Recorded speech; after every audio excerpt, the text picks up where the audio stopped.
Welcome back to Straight Facts. I am loving the new intro. I do like the new music. I'm not gonna lie. How are you, mate? How are you? Good. I'm very good. I'm very, very well, man. The sun's shining. The weather is sweet. I'm good. My football team have bottled the title, but other than that, I'm all right. My mum's flying in tomorrow. Yeah. She's coming for a month. So a month. Well, we're not allowed to say bottling it, mate. Not allowed to say bottling it because obviously that's what we label Tottenham as doing when they were never top of the league. And man's got a polo shirt on as well. I haven't seen a polo shirt in a long time, bro. I bet when you were younger, you used to wear the Mackenzie polos for number one. No, I'm not a chav, mate. you know, the group of guys. Lacoste or a Ralph Polo. Yeah, I was out one time in Bas Vegas, right, Basildon, and there's a group of lads, might have been about 7, 8 of them, and they all had the same Mackenzie shirt with a one on the back, but they all had a different color on. I remember looking at them thinking, what a bunch of just absolute. We didn't do anything. Like, I just looked at them and thought, oh my God. It's a bit like, you know, when you go on lads holidays and everybody wears a stupid t-shirt. I always think, why are you conforming? Anyway. Man said he was a Hackett polo. Lol. Maybe. Do you know what it was for me? I was so desperate to not look at chav. I didn't ever wear anything where you could recognize the brand. If it had a label on it of any sort, I wouldn't wear it. Does that make sense? Because it was like, I didn't want to, like my brother was the other way. My brother, voir jeans. And do you know how common we were? Way. For 10 years, my brother referred to his voir jeans as voy. Got my voy jeans on. I was like, no, it's voir, bro. Do you know what I'm saying? But there we go. Viewers, make sure like buttons have been smashed. Make sure you're subscribing. There's lots to talk about on the show today. Are Arsenal winners without winning? A big debate's been ensuing on that one. We're looking at the Arteta outrage as he is tipped to become manager of the year.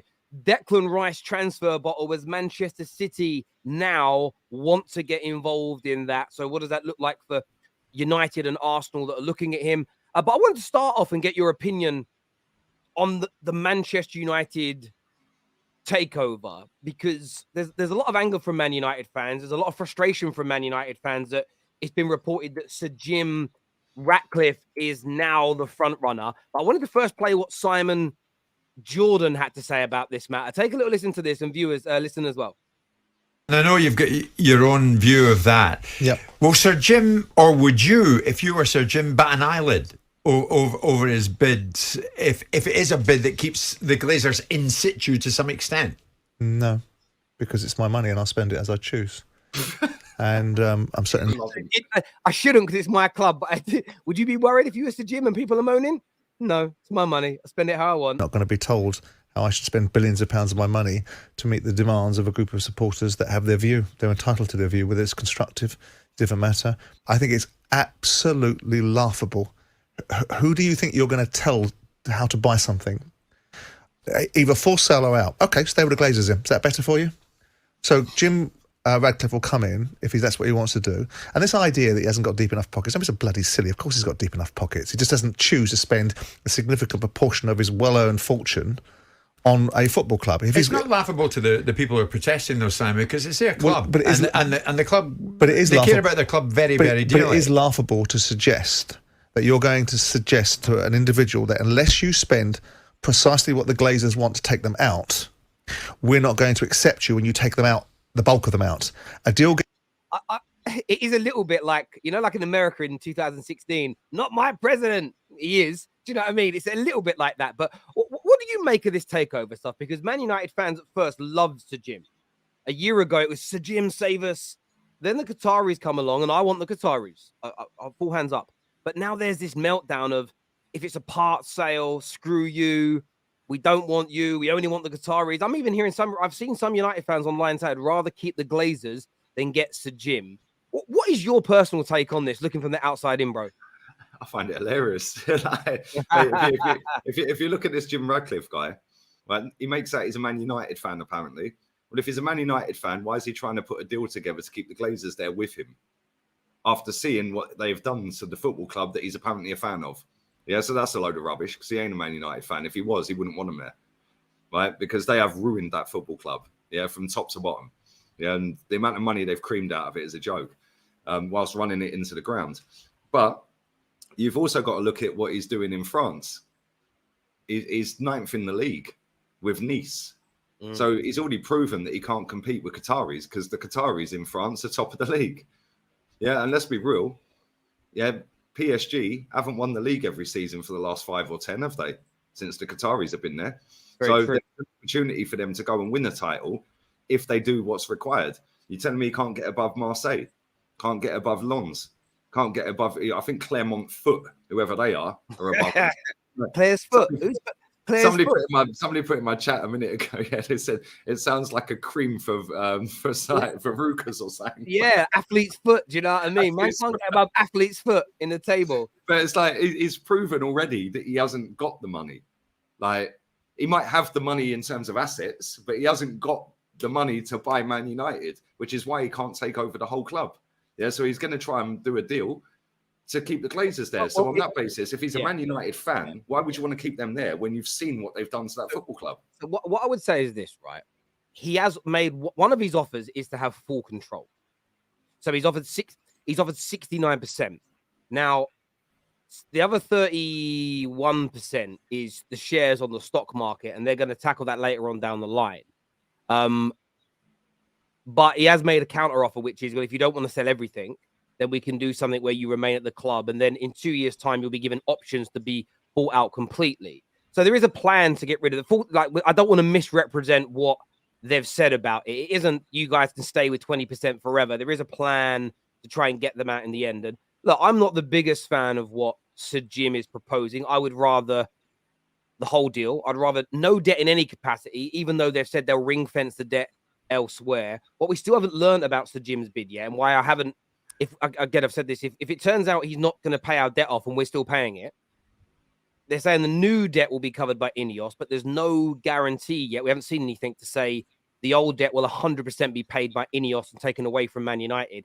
That's actually more of a worry for me than the Glazers being there in the background, because that debt has been such a problem for us for a long time. Now, he's talking about some good stuff, the likes of getting Paul Mitchell to come in and run the club from a football director's point of view. That sort of stuff is great, and I'm not against that. But for me, the Man United fans have got to stop making this into such a big circus, because Sir Jim isn't leaking all this information, because all it's actually done is create 3 rounds of bidding, which has made him, say he gets it, he's now paid more than he originally bid, right? It's not the Qataris that are leaking this news, because Al Jazeera News has come out and said in the last 2 days that what the British press have reported as his final bid isn't even accurate. It's an undisclosed amount, which is flexible, meaning they're willing to increase it more if they need to. But of course, they're never going to declare what they really want or what they're willing to pay, because that's going to damage them in negotiations. And I just think, look, I don't even think the Sal's in a bad position. I just think Man United fans have got to calm down a little bit, because the one group of people that are leaking all this information, which is causing anger from the fans, which in turn, the Glazers and the Rain group that are leaking it are hoping forces Sir Jim or the Qataris to bid even more money to buy the club, meaning they get even richer. And I'm just saying, I get rivals are going to wind us up. Oh, you're not going to... Listen, when we were going to get the Qataris, it seemed, the same people saying, yeah, but look how bad Nice are. They were the same people saying, but look how badly run PSG are. Yes, they win the league, but they're a joke behind the scenes with players running the football club. No manager really succeeds there. And I'm like, look, I'm not letting myself get dragged into any of this if, but, and maybe stuff. I'm going to wait and see whose bid is accepted or what the actual offer is. When all the detail comes out, then I'm going to assess it. Because what I'll say is this. If the same media that are lying about the Qataris are writing stories about Sir Jim, why are we believing those stories and not the Qataris? Did you get where I'm coming from? Fake news is only fake if you deem it to be fake.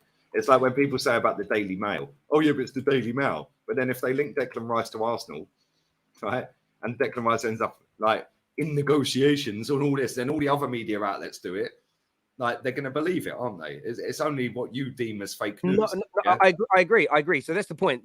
One journalist at the Daily Mail will say the Qataris have bid 4.6 billion, and people say bullshit. Al Jazeera say it's more. The same journalist will write a story saying Ineos are going to keep the debt, and they go fucking hate Sir Jim Ratcliffe, and that's because you don't. So again, and I say it about transfers. I do stories on all types of transfers. I give my opinion as to whether I think that story is true or not. But what I don't do is disregard that entire paper, that entire journalist, if I don't like the news.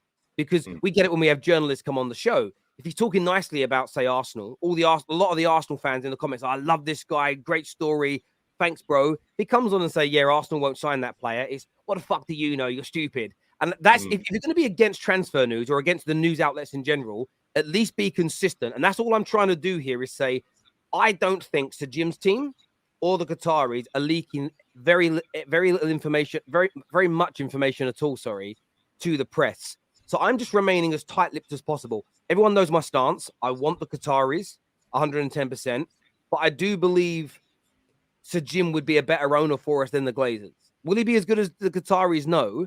But if the choice is Sir Jim running the club or Glazers as of now, I'm still going to pick Sir Jim because the Glazers have absolutely destroyed us. And whether he'll do as good a job as the Qataris or not is irrelevant. If the Qataris don't win the bidding process. We then need to look at what options we've got. However, if he's going to run debt up against us and he's going to run us as badly, I'll keep the same stance as I always have. I know most Man United fans won't. I'll continue boycotting the club and I won't give him any of my money. But I'm just not buying into all the media stories just yet because whichever way around this goes, and someone here says Jim is a broke bum. Yeah, he's only worth 13 billion. He's broke. That's hilarious. He's a brokey at 13 bill. But for me, like, I'm just at a point where if Sir Jim gets us, it will be spun into you haven't got rid of the debt. How good an owner is he going to be? This could be bad news. If we get the Qataris, we know what bad news is going to be spun in the media that way around. And I'm just saying to Man United fans, I'm not saying you've got to like Jim, but keep your powder dry until we know what's going on for me. Because there's a lot of false news being bounded around about both camps. And we know where it's coming from, the Glazers, to create that competitive tension. I think the difference is when you're linked to a Qatari owner, yeah, you'd assume, and it is assumption, that they're going to go above and beyond for your football club. Yeah, they're going to change everything. Like they're going to change the changing rooms. They're going to make them all brand new. They're going to upgrade the stadium. They're going to make the capacity even bigger. They're going to build a new training ground. Whereas with this guy, like, you've only got to look at what Nisa doing. If he really wanted to, he could stick some money into that football club and make them more competitive. They're 9th.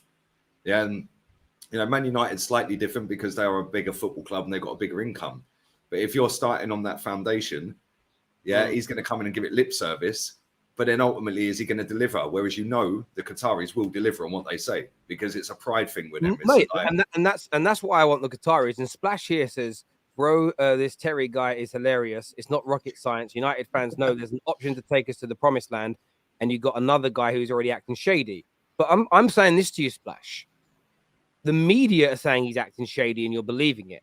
But when the same media are exposed for not telling the truth or not knowing what they're talking about when it comes to the Qatari bid, we say the media are not to be trusted. My point of view is this. We're not trusting the media on their Qatar stories. I'm not going to trust them, which I don't.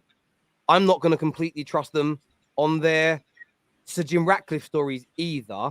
I'm remaining neutral until we know exactly what's going on, until we know exactly how much is being spent, until the plans are laid out in front of us. That is all the difference is. And now, if Sir Jim's plan ends up being a bad one, and he's going to take the club backwards, you won't hear a bigger voice than me. You hear no bigger voice than me condemn it. But what I'm not willing to do is have no idea really what's going on and start slagging a man off based on the same media that you say are scumbags and liars about the Qataris. That's my point, my friend. So I'm just sort of sitting there and waiting. I don't want Sir Jim over the Qataris, but do I want the Glazers to stay? Absolutely not, because they will completely ruin what it is we are building right now. And I do think Sir Jim will be better. I know there's another option, I suppose. Wait out even longer with the Glazers and maybe an even better owner comes along down the line, but we might be another 5 to 10 years by then. We have no idea. So I want the Glazers gone pretty much at all costs. But yeah, look, I hope the Qataris pull this out. I really do, because they're my personal preferred option, if I'm being honest. What does it say? Just let Rashford be manager. He knows the club. Well, the irony in it is that Mbappe was given that kind of, not that level of power, but Mbappe was given like loads of power at PSG, but no one's really talking about that. That'd be I'd never want that at my club. I'm with you, David. Qataris all the way. Mate, it's an absolute shambles. All this oil money in the game is ruining the essence of football. I disagree. Yeah, I disagree. Yeah, because I say what's ruining the essence of football. People like Daniel Levy. yeah, who's got a Premier League football club. It's got all eyes on Premier League football. It's deemed as a top 6 club for some weird reason.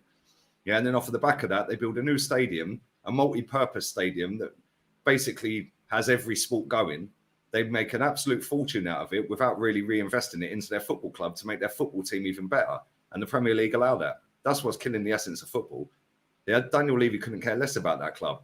Same with Brighton. Everyone's giving Brighton their props. Yeah, no, they're great. They're great. Well, yeah, cool. They might play sexy football on the pitch and that. Ultimately, they ain't won a trophy for 121 years. Yeah, and they're buying players for 2 million and selling them for 60, 70 million, not reinvesting the money. How is that even allowed? They're not trying to make themselves compete for titles and compete for trophies, but the Premier League allow that. And then when you get somebody who actually wants to put their money in, like Man saw at Man City, oh no, that's bad. Oh, we've got to give him sanctions and charges. He actively wants to make his club a better proposition, which makes them more attractive, which makes more eyes on the Premier League, which makes the Premier League more money. And it's a snowball effect. When you've got owners like that geezer down at Brighton and Daniel Levy, yeah, they're just there for the money. Yeah, not interested in about winning. No, for me, that's a disgrace. The aim of elite sports to win. That's it. So make yourself in the best position to win. I get where you're coming from. Splash came back and said, that's a fair point, Terry. Also, the reason people want the Glazers to stay ahead of Jim is because they think they will drown anyway. So what's another 2 or 3 years potentially being trapped for 10? Listen, that's also a fair point, and I understand that train of thought. My view is this, though, and I understand he hasn't done the greatest job at Nice. I get that.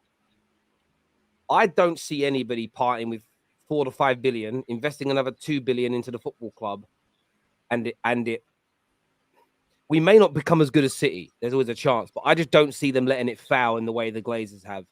The Glazers are okay with where we are because they could never make a loss because they never spent a penny of their own money. I do actually think long term, Sir Jim wants to make a return of investment on Manchester United. And the only way you do that is by making us successful. He isn't my preferred choice, but I do think he'll be better than the Glazers. However, I want the Qataris to get the football club. So I do understand it from everybody's side. But remember, the more we kick off, the more noise we make in anger, the more competitive tension that is created, the more the Rain Group will feed it into the Qataris. And Jim, listen, you guys better make these offers even better because your fans ain't on your side. And the more money the Glazers make out of this. We need to make this as quiet as possible, as panic-free as possible, to get the Glazers are going to walk away with billions. But for me, we can stop them getting another $500 million. We're succeeding here. That's my take on this. They're the ones here. The Glazers are sitting at home right now laughing their heads off about this. Super chat here said... While you're doing that, Terry, you got your delivery. Your delivery there, yeah? Cool, no worries, man. Terry, why is it only in England and the USA that there are loser mentalities like, look at what he's done for the club, bollocks? It's embarrassing, Terry. The fact there is no accountability. Look, I can't speak for American sports because I don't follow them closely. So I don't know the essence of how their clubs and franchises were created. Although I know that clubs can move cities, which is a weird concept for me. But I think that in England, I can talk for fans here that I've met and know people are sentimental, and they let sentimental feelings for players and managers cloud their judgment when it comes to the progression of their football club. And it's become even worse now with social media because human beings are naturally tribalistic, in my opinion. A lot of people have that as a character trait.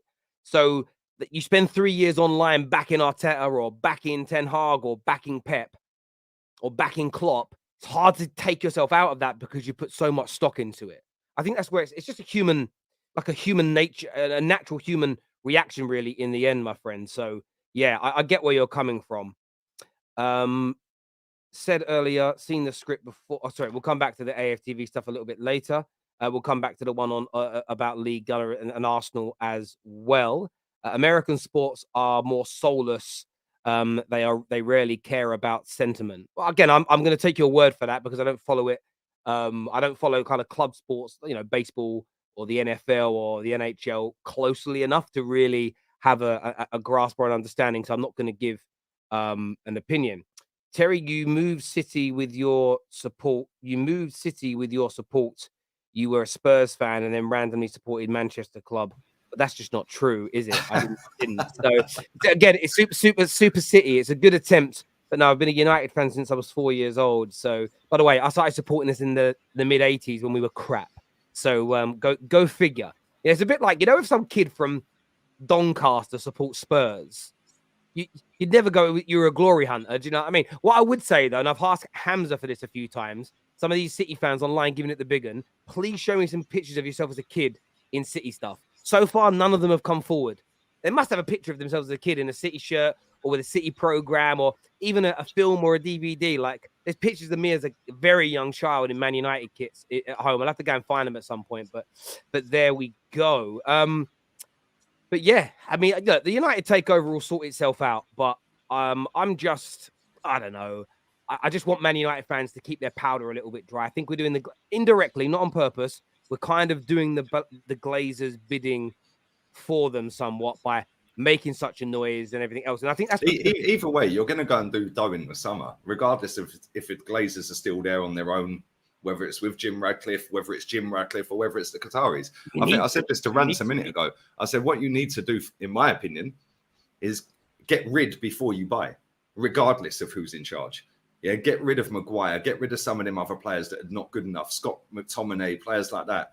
Like, get rid, then go and buy players. Because if you go and start spending money, whoever it is, like, and listen, you've got a massive income, so you can go and do another 200 million in the summer, no problem. Yeah, but if you go out and actively sign 4 or 5 players before getting rid of players, well, Harry Maguire might say, well, sorry, I want to stay here. Yeah, you can't be stockpiling players. Look at Chelsea. I totally agree. And that's the thing also about this new ownership. Football fans are fickle. Let's just say Sir Jim gets the club, and we all range from being happy. Some United fans will be happy. People like me, I'll be like, oh, I really wanted the Qataris. I'll be disappointed, but let's see what happens. And that's always my outlook. It's a bit like when John Myrtle took over, and I was like, okay, well, a lot of people are angry. I'm going to wait and see. I remember when Ten Hag was bringing in McLaren and Benny McCarthy as coaches, and United fans were screaming, "Who are they? What's their CVs? They're washed." Or what's McCarthy done? Who is she? Yeah. Who is she? Yeah. Who is she? Who even is she? But yeah, like, I'm just going to keep my powder dry. There'll be some Man United fans that'll be fuming. Well, Benny McCarthy's obviously doing his job probably because Rashford's scoring. Exactly. This is the point. I'm one of these people. I go, oh, I'm not too keen on that, but let's see how it goes. I'm not, I don't know about that signing, but let's see how it goes. That's kind of how I judge things, right? Especially when it's my club. But the fickleness of fans will be this. Let's just say Sir Jim comes in and we'll focus on the group of United fans are fuming. Firstly, they won't boycott the club or do anything drastic. They'll just moan and then carry on as normal. But if Sir Jim brings in Paul Mitchell as the DOF and then, I don't know, ring fences the debt and comes out in a press conference and says, Man United will never pay another penny in debt again. We've signed a contract. It's written in stone. It's forever, right?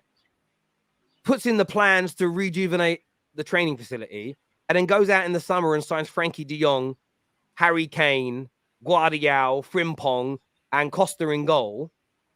They'll be singing his name. They won't care anymore. It won't matter. And that's why, one of my reasons for wanting to keep my powder dry. Listen, I've had a few of my members message me going, I can't believe you're sort of sitting on the fence with Sir Jim. And I'm like, I'm just keeping my powder dry. Do you know why? The biggest reason? Right now, if I go all in on Sir Jim, I'll get bare retweets, bare likes. I'll grow followers in the Man United fan base because they're angry. I just don't want video clips of me in 6 months to a year, if he's doing a good job, of me saying he's going to be shit. I have no idea. I'm not doing it. Get Neil Ashton to do your PR, mate. You'll be fine. I'm not doing it. I'm going to wait and see. I'm just going to wait and see on this because I get a feeling again, I just don't want to be that guy. Terry, I get what you're saying, Terry. And we're sitting top, Harry Kane scoring goals, the new stadium's being built, and everyone's going to... But this is the thing with football fans. You're right, they are fickle, yeah? Right? But at the same time, opinions can change based on what you're witnessing. So right now, you're witnessing this Sir Jim guy saying whatever he's saying, and fans are going, no, don't want him, want the Qataris. The only reason they want the Qataris is it's like being offered, I don't know, a Lamborghini, but you've got a Bugatti available. Yeah, but the Bugatti's not quite available just yet. Yeah, and the Lamborghini is looking more available. So it's like, no, I want the Bugatti. Yeah, and the Bugatti is the Qataris, isn't it? Let's be real. So it's like, I get it. But then ultimately, if the Lamborghini is all that's left, it's better than having the full Fiesta that's currently there, isn't it? Or is it? I don't know. We'll see. This is the judge here. Someone says, if Sir Jim takes over, am I going to buy merch? Well, I've already stated that when the Glazers sell, the next show I do, I will be in full kit, socks, everything, right? With the gym, Doing the full JT, yeah. with the gym, I think I'm gonna. This is my thing. I'm not on the fence per se. I'm just not going completely all out that we'll be just as doomed if the Glazers stay, because I don't believe that. I don't believe you should give it a year first and see what no, they do. No, I agree, but that's what I'll agree. If I get my wish and get the Qataris, I'm full kit wanker on every Man United show. But if it's the gym, I think I'm going to give it time. Clip that, KJ. Clip that. I'll be full on it. But you're right. I think we'll spend this summer, and I think if we spend, people will calm down. Terry, if you want to gym, you are a rat. Well, as if you listen to this There's stream, nothing wrong with rats, mate. I'm the leader of the rat army, mate. So you're welcome, Tel. I will say this. I've said on the stream, I don't want to gym. I want the Qataris. But what I'm not going to do is make massive statements. Like, listen, by the way, like certain Man United fans in the summer, Casemiro's a ridiculous signing. He's too old. He'll never get us back competing. We won't win any trophies with him. And you all look like dickheads now. Slow down. Slow down. Hold it down a little bit. Do you know what I mean? Terry has cray PR already. I don't know how he's managed to squirm out of waffling about Arsenal being scary for months. I'm here to calm him down. You know what I feel funny about the Arsenal scary stuff? Go back and watch that video in August. Everything I said in August has happened. I said you become one of the top teams in England. You become title challengers. I said you'd shock people this year, play brilliant football. The only thing I've got wrong all year is, I mean, you both got this wrong. We both said Arsenal will go on to win the league. Yeah, I said it at one point. After no, exactly. So the only thing I got wrong was that Arsenal are probably not going to win the league now. But I'm not. No, hang on, hold on. No, that's not the only thing you've got wrong this season. So no, about stuff wrong. No, about the Arsenal stuff. I'm referring to that. But I haven't got crazy PR. I'm literally sitting here and saying, I don't want Sajim over the Qataris. I'm not gonna celebrate if we get Sajim. I'm gonna wait and see what his plans are. But I definitely don't want the Glazers staying. That's not PR. That's called balance, my friend. It's called what I'm not gonna do is say it's all gonna fall apart and go wrong with Sajim, because I have no idea what his plans are yet. None of us do. I'd rather do it the other way, which is what I did with Arteta. Yeah, I said I ain't backing him. He won't win us a title. Blah blah blah blah blah. Yeah, and to be fair, he's put me in the mud this season because we have challenged for a title. But having said that, yeah, I still don't think he's going to win us a title. No, yeah, if you're proven to be wrong, it's a nice proven to be wrong because you end up with a title. I get you, but you didn't believe that Arteta is going to win you a title. No. I'm not convinced either way about how Sir Jim's going to. I'm really torn by it. So if you're torn on something, I'm not just going to pick a side because it's the popular thing to do. But don't you think, Terry, yeah, on the flip side of that, that when he does own a football club, and that football club are not exactly ripping up trees in a league, mate, which is probably easier to get competing than it is the Premier League. And that is my concern. And I am concerned and I am worried about that. But on the flip side, the amount of money it's going to take to get Manchester United, and the fact that if we keep regressing from this point, we'll lose valuation and he'll lose billions of pounds. Billionaires don't like losing money. So there's a part of me that thinks, will he run it differently? Will he do a better job? Will he get better people in? That's why I'm saying I'm 50-50 with it. I really, really am. I'm not 50-50. I'm not 50-50, actually. A bit like Lamar. I'm not 50-50. It's been a long time. You shouldn't have kissed me or whatever the words are. But right about now, it's 50-50. That's what you should do. You see that? Yeah, that's it. I'm more 70-30. I'm 70% don't want him, but there's this part of me that's just saying, let's keep our powder a little dry. Moving on slightly from Man United's takeover, Declan Rice, I want to ask you about him because Arsenal have reportedly agreed personal terms with him. However, and he's keen to join Man United. There was a story today that he's the number one priority for Arsenal this summer. But now it comes out, Pep's talking about him in the media. It's talk that City are now going to get involved. Manchester United want him. What are you saying? I told you months ago we ain't signing him. He's given his word to Arsenal. He's rejected Real Madrid. I see that one a couple of months ago. And he's told Pep that he's not going to Man City. He wants to stay in London. I've heard that one reported as well. He's given his word. That was one that's reported. The problem is, Terry, right, is when Arsenal were linked to a player for so long. Yeah, when was the last time we were linked to a player for so long and ended up getting them? We were linked to Dusan Vlahovic for a summer window and a January window. Never got him. We were linked to Mikhailo Mudryk in a summer window and a January window. Never got him. We were linked to Caicedo in a summer window and a January window. Never got him. Like, I just look at it and I think we ain't getting him. And I did actually say I could see him ending up at Manchester City and Calvin Phillips going the other way. Yeah, because Calvin Phillips ain't going to be there next season, and it would make sense to have and he is a quality. I'm just putting this out there. He is a quality footballer, Declan Rice. I'd love him at Arsenal. Yeah, but if Pep comes knocking on your door, it's hard to say no. It's almost like if Real Madrid back in the day with the Galacticos and all of that, like Beckham going there and all these other players, Michael Owen, Woodgate, like you can't say no. If Madrid come calling, you're going. He's got Man City in that position now. That if they come calling, you're going, mate. Yeah, and I do think West Ham will stay up. And I do think Calvin Phillips is leaving. So I could see a deal where Calvin Phillips goes the other way, plus a bit of cash, Declan Rice. Yeah, and let's be real, that takes him up a level even more because he's better than Calvin Phillips. Calvin Phillips, every time he's played, looks average. And he's hardly played, but there's a reason he's hardly played because he ain't of the Man City standard. Whereas I do think Declan Rice is. Yeah, I do think he'd slot into that Man City team if Rodri's not in the team or even with Rodri. Yeah, I think he'd give him something different. Yeah, and I think that the way he controls football matches, and he's doing it at a team that are not exactly great, are they? No disrespect to West Ham. I've got no animosity against West Ham, but he is their best player. And even though they've been poor all season, he has stood out head and shoulders above the rest of that team.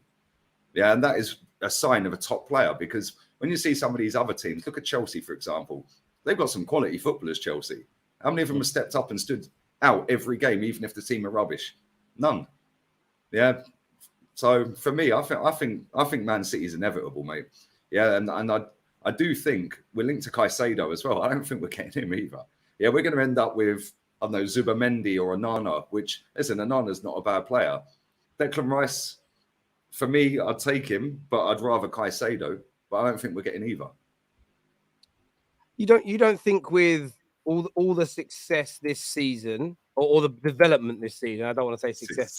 You'll get triggered. We're going to move on to that later. But do you sort of feel like with the progression this year, like is the progression irrelevant? Is Champions League irrelevant? Is it Edu getting the deals over the line that's the problem, or is it that you can't compete with the Cities and United when it comes down to the big players and the big money? I think it's a bit of everything. Like Champions League for me is irrelevant. Like people make such a big thing out of, oh, you get in the Champions League, you can attract better players. Yeah, maybe 15 years ago. Yeah, but now teams like West Ham can go out and do 40 mil on a player. Newcastle done 70 on Isak. Like, you don't need Champions League football to go and buy top players. Ibrahimovic went to you lot. Pogba went to you lot when you were in Europa League. You know, like Conte and Kante. Kante was a Premier League winner. He went to Chelsea when they were 10th. You know, Conte went to them when they were 10th. So getting big managers and big players, if you pay the money, you get your man. Yeah, but if you've got multiple clubs offering to pay for you, and they're all going to offer about the same kind of dough, Man City can outpay Arsenal. Of course they can. But, you know, Declan Rice, what can we offer Declan Rice that Man City can't offer him? Like, okay, you stay in London. You don't have to relocate. Cool. Other than that, what? Yeah, because you're still in Champions League next season. Yeah, might challenge for a title, but we know City will. You're working with Pep instead of Arteta. You're playing with better players than Arsenal have got. Man City's a more attractive prospect, regardless of money. But you could get Lewis Dunford to serenade him to sleep every night. Oh, don't even start me on that song, mate. Do not even start me on that song. Actually, you know what? It's not bad. It's not bad. No. If you actually go and listen to the words and look at the video and watch the video, he's basically saying London. I know that's like it is North London. A lot of North London is what he's saying, but that's what we're walking out to. Right, come on. Yeah, go back to James. Sit down. Oh, sit down next to me. That's a proper Arsenal song, mate. Yeah. I hear you. Listen, I think you've got a good chance, but do you know what it comes down to at the end of the day?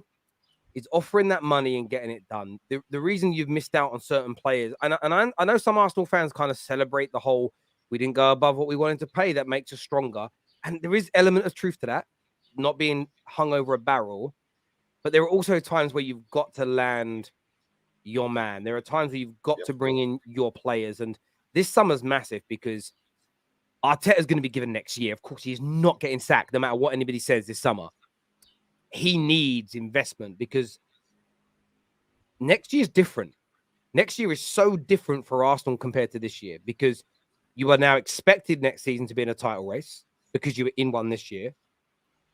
You're expected to compete in the Champions League. So there is you can't go out of the Champions League and say in a press conference, bigger fish to fry.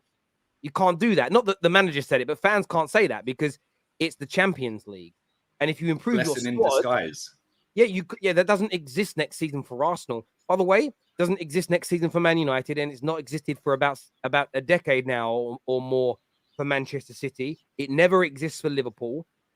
The biggest clubs in England, and Arsenal are there. Listen, on a fan base level, Arsenal are in the top 3, top 4 teams. Listen, you could not have had a season like Chelsea and for it to be brushed under the carpet like it's been.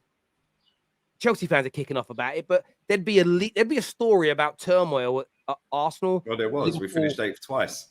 Yeah, but we said, exactly. And there was every day a story of turmoil and problems. If it was Liverpool, Man United, or Arsenal, that'd be going on because they're just the size of the clubs are astronomical. So there's nowhere to go for Arteta. So he needs Edu, and he needs your board to sign him Declan Rice-esque players this summer. And I agree, but at the same time, he should also. I agree, but at the same time, when we serve up Jorginho, and he's sitting in a press conference, bigging it up. I've always rated Jorginho. He's a good player. It's all being dressed up by our fans as the experienced signing that we needed. We're not just going to go and throw money and overpay for Caicedo. Well, how comes we didn't bring him on at Anfield then when we were 2-1 up? We brought on Kivior, who had played 4 minutes of Premier League football in his life. That makes no sense to me. So clearly, he didn't want Jorginho. So on that basis, I understand that he's not just going to come out and rip the club apart. I get that. And he's not going to rip the player apart. But at the same time, we now know he did not want Jorginho. Yeah, because if he did, he would have played him more. He played him in the Europa League against Sporting Lisbon. Yeah, and he's played him in a couple of Aston Villa. He took the shot at the bar and went in. Other than that, Terry, we brought him in to be the big game player, slows the ball down, keeps the possession rolling, and we've not seen any of that. This is what happens. Listen, Jorginho is I actually like Jorginho as a player. I rate him. I think he's good. I like what he does. But you signing Jorginho, maybe now with hindsight, he's a much better player than Weghorst, but the principle is the same. Weghorst was a player that Ten Hag picked, but he picked him because it was like you've got this crap player and that crap player. Which of the two do you want? Because we're not giving you anybody else. And he needed a body. You lot know that you didn't want Jorginho in January as a first choice because you spent a lot of the month chasing Caicedo. So it's not you saying that isn't a dig, it's a fact. Otherwise, you'd have gone for Jorginho on the 1st of Jan, signed him, and had done with it. I do think he should have been used more by your manager. He should have been used more. But the fact that he hasn't, I think it shocked a few Gooners, there's no doubt. But I look at that as, I get that you could argue Arteta should have played him more. But this is now on your transfer committee, your board, because managers don't do. He's part of the transfer committee. He's the manager of the football club. But he doesn't do this. He doesn't do the sealing of the deals, does he? No, of course. So for me, this is about your board this summer. When you look at this Declan Rice deal, getting Arteta what he wants, because if you have a bad summer window, you do realize the expectations are all going to drop away again. It'll be, he's not expected to win. We had a bad summer window last summer, and everyone hyped it 8 out of 10. Did you have a bad window? I rated our window in the summer 4 out of 10 or 3 out of 10. I said we needed a backup right backs. Tomiyasu will be injured most of the season. We needed a backup DM because Thomas Partey can't do it for a whole season. We needed a backup right winger because Saka would be burnt out. Well, it's proven the case again. We need another striker because Eddie ain't the guy and Jesus ain't prolific. We need another number 10 because Fabio Vieira is not the guy. Yeah, but everyone was hyping him up. I said, he ain't the guy. Yeah, I've never watched him play football. And I see him play once. I said, no, not good enough. Yeah, Odegaard, as good as he's been this season, when it really matters, that guy disappears. And he did it last season as well. Tottenham away, Newcastle, etc., etc. And again, at the Etihad the other night, how many times did Patrick Vieira get substituted as captain or Tony Adams substituted? There's a reason this guy's getting substituted when he's the captain. Yeah, because number one, he shouldn't be captain. And number two, he shrivels under pressure, which is why Real Madrid binned him. Right. But for me, we also needed, another midfielder. So we needed, and another centre back.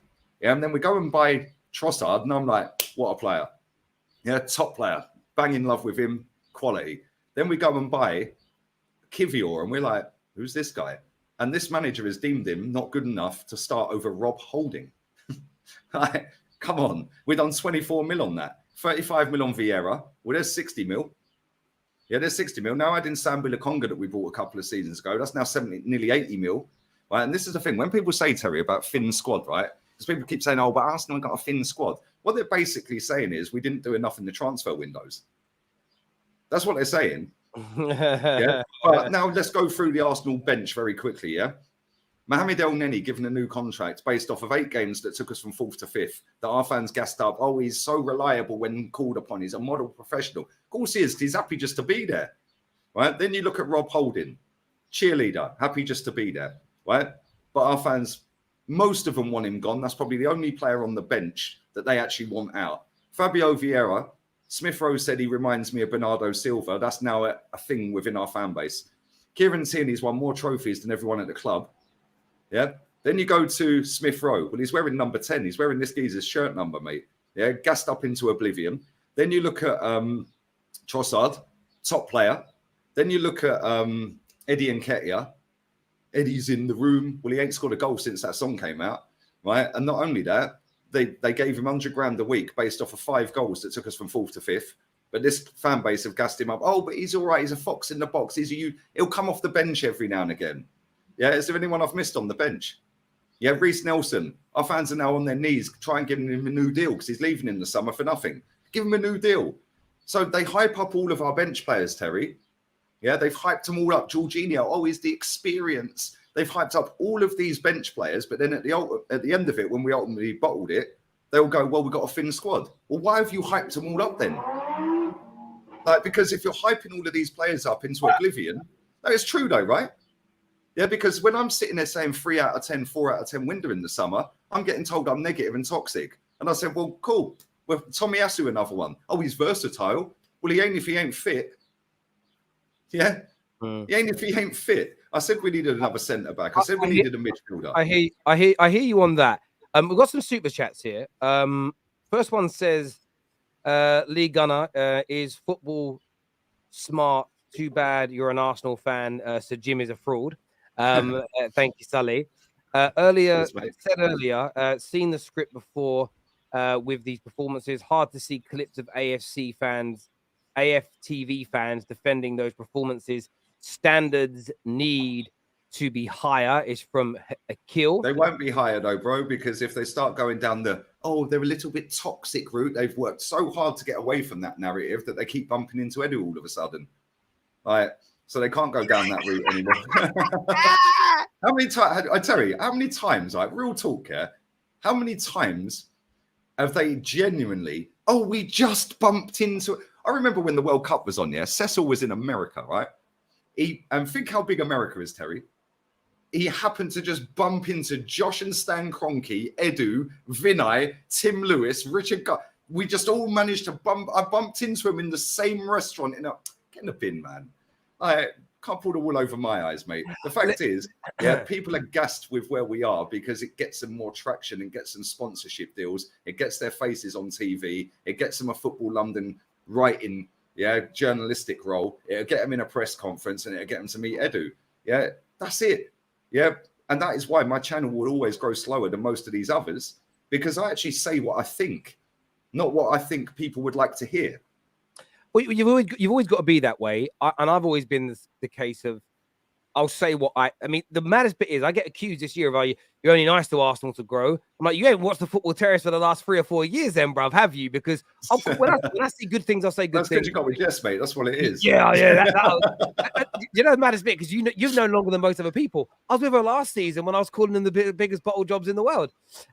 Lee, well, you should be doing that this season then, because 93% at the top of the table, mate. Yeah. Well, we're gonna move on to that. But Todd here says, Lee.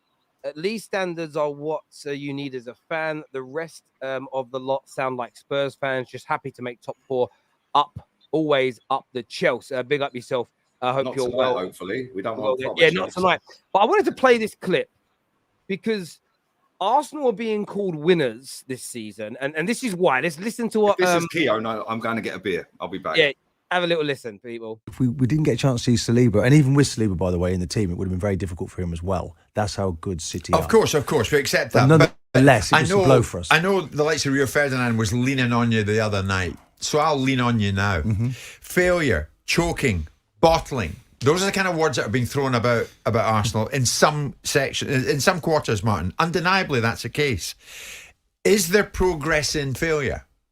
Look, of course there is, because they look at where they come from this time last year, Jim. We slipped out of fourth place this time last year to Spurs. We've now secured Champions League position. The number of points they have, the number of matches they've won, it's just about getting to the next level, Jim, having enough winners in the group, in the pack. And if you look at the copious amounts of potential defenders that Man City had to choose from the other night. Arsenal, look, nothing against Holding, but it was always going to be difficult for him. I think he was fearful that he was going to give away an early yellow card, but looking back, he maybe should have done that in the challenge that led up to the first goal. So it's about building for Arsenal, getting a squad that can actually go all the way. At the moment, they've gone some of the way, Jim. Yeah. You called Arsenal winners the other night, and Ferdinand pulled you up in that. Yeah, was he right to pull you up in that? I think he was out of order. I think he was completely out, because the way that they're building, Jim, you have to win tackles, you win headers, you win matches. I just want to say really quickly about this, but both him and Simon Jordan after this go on to attack Man United and say they've not had a really good year. That's the one bit where I listen. You're allowed to think what Martin Keown thinks, but you have to then apply that logic to every club. But they don't. He's just applying it to Arsenal. And I've said it all along. You guys have progressed this year. You become title challengers. You become an exponentially better team than you were last year. There is a lot of praise that should go into certain areas. But the way it's fallen apart in the last 4 games shouldn't be ignored. Must be addressed in the summer. And the standards raised beyond that can't be acceptable again, because then it would be 3 years on the bounce. And honestly, I think Arteta is going to relay that message to this squad, especially if you guys get the players in the summer you want. But what is your take on this debate that's going on? Are Arsenal winners or not? He's a disgrace. Yeah, he's an absolute disgrace. This guy has won major honours at Arsenal, played for Arsenal twice, 2 different times, yeah? He's won major honours. He worked under George Graham and he worked under Arsene Wenger. Yeah, that guy's won major honours at this football club. And he's sitting there, yeah? And Rio Ferdinand, big up Rio Ferdinand, yeah? Yeah, I've got a lot of time for what he said, yeah? Yeah, big up to Ferdinand, because he is right what he said. He pulled him up the other day. And he said, oh, yeah, the culture's changed. There's a winning mentality and they're winners. And Rio went, they ain't won anything. And he was like, but but you've either won or you've not. And then he's got the audacity to sit there when he's won all them honours at Arsenal Football Club with the likes of this lot, by the way. Would he have sat there? Yeah, Ray Parlour's another one. Ray Parlour sat there the other day and said, oh, yeah, well, 4th would have been success at the start of the season. Shut up, Ray. We were 8 points clear, mate. Yeah, 8 points clear, and you're still lording up second. Do me a favour. Would these players, Terry, yeah, that have played with legends that have got statues outside the front of the ground, would they have sat there under these iconic managers at the time in George Graham and Arsene Wenger? Would they have sat there in the dressing room at the start of the season and said, well, listen, Man United have got Alex Ferguson. They've got all the money. We can't compete with their money because we couldn't compete with your money. Yeah, you were breaking the transfer record every summer, nicking the best Premier League player that didn't play for you. Rooney, Ferdinand, Carrick. I could go on. Dwight York, Andy Cole, Berbatov, Van Persie. Yeah, but I mean, like, that was a bit later. But them players, I was just thinking it in. Yeah, sorry. But them players, would he have sat in front of these players and said, well, we can't compete with Man United. Look at the players they're signing. Look at the squad they've got. They've got Beckham, they've got Scholes, they've got Giggsy. Now they're adding all of this into it. Yeah, like, oh, 4th would be good. No, they wouldn't. So why are they now feeling that it's cool to sit on TV or national radio and peddle that narrative? Because they would never have done that with these ones behind me. Can you imagine him saying that to Tony Adams and Steve Bold? They would have had him up round the throat, round the neck in the dressing room. I remember a story, yeah, that Lee Dixon told, right? No, sorry, I'm lying. It was Ray Parlour told the story about Lee Dixon. Lee Dixon, when he signed from Stoke, it was his first North London derby.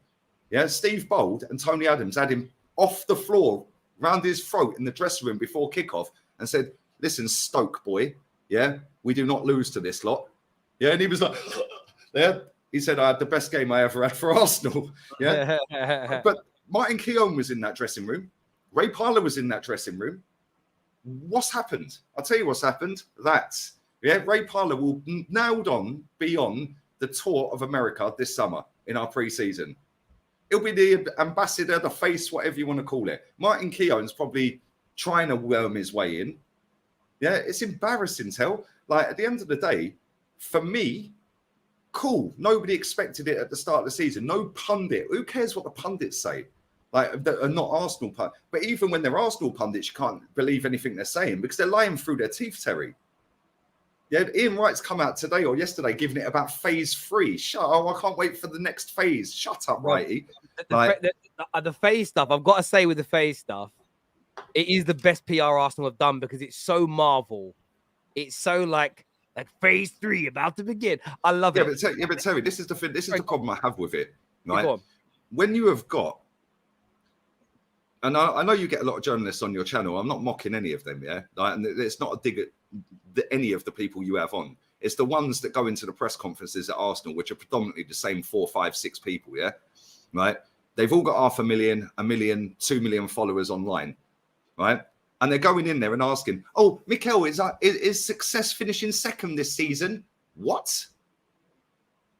Why are they not asking the question of, well, obviously you were 8 points clear, Mikel. If you had invested more money in January, you probably would have won the league. Is that now a regret?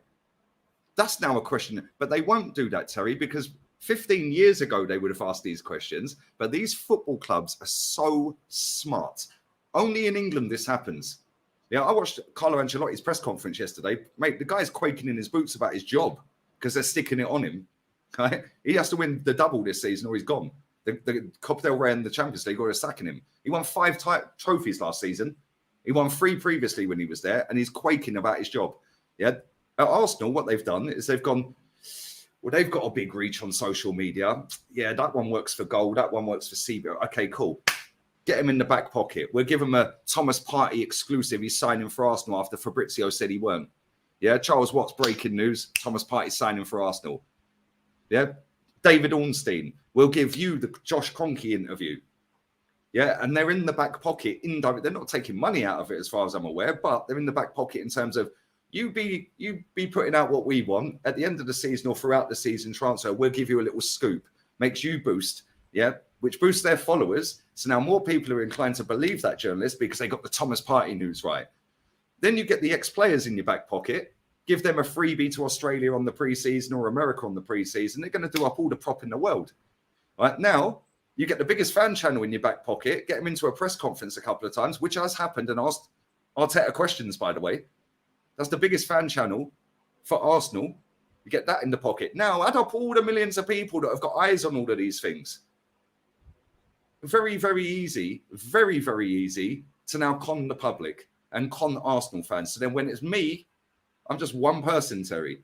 I ain't got any of this. Now it's you're negative. Well, no, I'm not, mate, because I know why we smashed the stadium down. I know why we're saying phase 3. And talking about this phases and this and that, yeah, right? Because like I say, if I go on about Keown, Wright, Ian Parlour, you'll probably have your channel buried, mate. So I'm going to shut up about them, yeah? Right? But this phases thing, yeah? Right? Well, when did phase 3 start?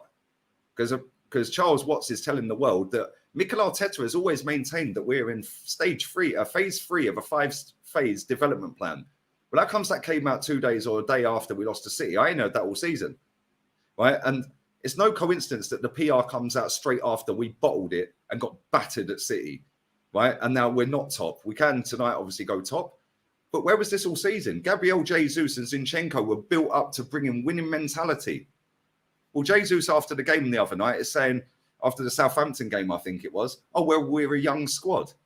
Well, I ain't heard him say that all season. Every time he spoke, he said, look, we're looking toward... Zinchenko apparently walked in the dressing room on day 1 and said, we're going for the title. Well, why were you crying at Anfield then, mate, if you've got a winning mentality? I want to interject for a second. It's all fake. This is the thing, right, where I feel like... I am listening. Bear with me, sorry. I know you are, mate. I know that balance is now missing in football. So you get this with City. City fans will say, like, the target isn't Champions League. But there's a big poster on the wall in the changing in the room. dressing room. It says our goal, and See it. Jack Grealish getting a massage. Our goal. It's there, right? So no more bullshit. Your job is to win it, and not winning it, not in one season, but over. If they don't win it this year, from a European perspective, City have fouled in that area. Now this is where I'm balanced with it. I disagree with Keown. You are not winners yet. I think you're on your. This is what Keown should be saying. We're on our way. We thought we might do it this year, but we fell short.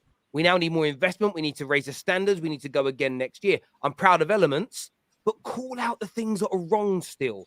And this, the reason that it's fallen apart for you guys is when it came to this crunch time, you guys just had a brain fart moment in 3 or 4 games. You let the pressure. I believe your own hype. That's why. And there was a choke there. Now this is the crazy thing. I don't believe in throwing baby out with the bathwater and saying, right, let's rip it all up and start again. But at the same time, it can't just be papered over as there's no problem here. This was almost like this was what was meant to happen. This is progression. And someone's called me out here. It's a weird one, but I'll answer it. And says, Terry, your team are bottlers. You face planted yourself, clown. Put all your stock in Arsenal. Crying mug. I didn't put all my stock in Arsenal. I gave an opinion on Arsenal. Man United, we definitely bottled that game against Sevilla after being 2-0 up, and I could admit it. But what my club and the boys in that Talk Sport clip go on to speak about, Rio can't say Arsenal were bottlers because United bottled. That isn't how the world. That isn't how the world works. Yeah, what's that got to do with Arsenal? Exactly. When you're talking about Arsenal in isolation, me being a United fan, unless I don't have the same energy for my club, which is nonsense because I do, then it doesn't mean anything. And that's the problem I have with all of this. Can I read this comment very quickly from Jordan Brown? It says, Lee, they do this for your fans to get full support instead of being rotten like some, with a smiley face. I think he's having a dig at me. Let me tell you something right now, mate. Yeah. Go and Google Napoli fans and what they did to Zielinski, Allen, and Insigne. Their wives had to relocate house, mate. Yeah. Now go and look at, I'm not condoning any of this. Go and have a look at Sporting Lisbon fans, that what they did at the training ground when they broke into it, when the players were there, because they failed to make Champions League football. Now go and have a look at Real Madrid fans chasing the footballers out of the stadium after an El Clasico defeat. Yeah, I'm not condoning all of this behaviour, but only in England do we have all of this PR around football clubs. And 9 times out of 10, the football clubs that get the best PR are Arsenal, Tottenham, and Manchester United. Why? Because all 3 of them are underachieving and have done for a long, long time. Mate, and I agree with that. And like I say, I'm not backtracking on loads of things I've said. Again, Keown even says something in a video I agree with. I don't think this is Arsenal gone now and they're not going to challenge again next year. I still think you're going to be a very good team. But for me, everything is too absolute and it's becoming very boring. And I call it beta banter now. There was Gooners just yesterday. More and more people are waking up to it. Because I said to you last week, when Bayern Munich got beaten and Oliver Kahn was doing the speech, do you remember? They were 3-0. I said to you and I said to a load of other people on my streams and other streams, I said, if Arsenal get battered 3-0 or get battered heavily at the Etihad, I guarantee you Arsenal post out there, heads up, on to the next. No, and I understand what happened? They must have watched the show because they word perfect said it. Bro. And we get this a lot from clubs, and I call it out. It's like when Liverpool knew we're probably not going to get Bellingham. So let's go out now and say the whole, too expensive, irresponsible to spend that amount of money. You even heard Klopp do a little bit of PR yesterday. It was so brilliant when he's like, fans moaning about starting lineups and transfers when there's so many more important things in the world to worry about. And I'm like, yo, they're doing it again. But that's the issue. There are more important things going on in the world than football. Football is our escapism. Is the release from the more important things in the world. And we want it to be done right. But I just want to make my point around the beta banter, that I call it now. I saw Gooners 3 days ago, say that United are only in the top 4 because it's a poor league this year. 3 days later, Mikel Arteta saying it's the best and most competitive type of league in 22 years. The same Arsenal fans. Hang on. Yeah, but that's not the point I'm making. The same Gooners telling me it was a weak league are going, Arteta's right. And I'm like, that's the problem with this weird beta banter era now. It's like people are talking out of both sides of their mouth. The banter's shit. The analysis is becoming boring. And it's be honest and be balanced, at least in terms of what you do. Let me just don't get you anywhere. Let me just somebody. Yeah, but I know it don't get you anywhere, but we need the majority to not worry about that. Lee is absolutely right. Edu and Tim Lewis consistently failed to get top targets and sell everyone for decent money. Also, fans saying it's not a bottle job are shameless. Toxic positivity ruined the fan base, is what generic user says here. Lee, what is your ideal first 11 and manager? Ancelotti in a heartbeat. Ancelotti in a heartbeat. Mate, I wanted him when Wenger went. I wanted him when Emery went, and I'll still take him now. Yeah, we have got to a level now where we're in the Champions League after however many years, 6 years or whatever. Now go and get me a proven winner. Yeah, that guy's proven he can win everywhere he's been. Yeah, and Real Madrid, by the way, are they toxic and negative for wanting him sacked all season? Yeah, they want him sacked.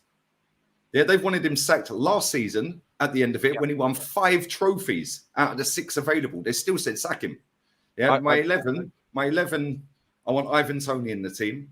I'll take Mahrez in a heartbeat. I doubt that's ever going to happen, but I'll take Mahrez in a heartbeat. Absolute baller. Yeah, I'll take Maddison, although he bottled a penalty last night. Yeah, but I'll take Maddison. Obviously, been that little cry merchant, little passion merchant at left back, and put a proper left back in there, Kieran Tierney. You think I'm joking? No, I just find it funny because you're funny. Like, I'm laughing because the way you said it was funny. And do you know what's ironic? Yeah, is if you believe the media that's out there, Kieran Tierney's linked to Manchester City. I beg he goes there. I beg he goes there. I beg he goes there. Because this will end this inverted fullback nonsense, because there ain't no way Kieran Tierney will play inverted under Pep. Yeah, and Pep's already got his plan for next season. He's playing John Stones in midfield when he's got Calvin Phillips on the bench. Yeah, like, come on. Pep already knows what he's doing next season before the season's ended. Bro, I've got a mad... I do think this is a funny super chat. It's from North Korea fan TV, Kim Jong-un, who says, someone contact Robbie. He owes me money. No answer. I don't know why that made me laugh so much. That made me die. Here's an interesting one. Wild. I can't lie. Absia says, Lee, don't bother yourself. Terry's a hypocrite.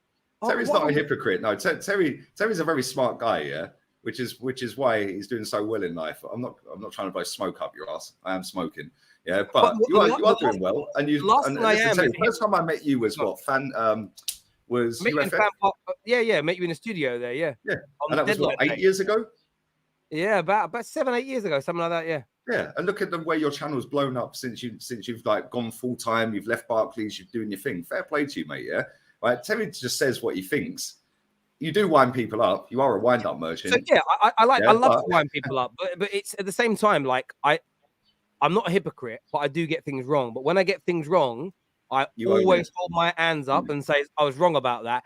And I don't. One thing I won't ever do is just say something because it's popular if I don't believe it. It's as simple as that. But then if you do that and go the opposite way, Terry, it's you're only doing it for the views. I get that all the time. You're only Arteta out for the views. Mate, I'd get 10 times more views if I trusted this phase, process, project, whatever you want to call it, from day one. I would have got more views if I backed Mesut Ozil, more views if I was backing everything at the football club. Like, and it's mad because my views have been... I actually looked last night. I'm not even blagging, right? We have just turned into 8 months.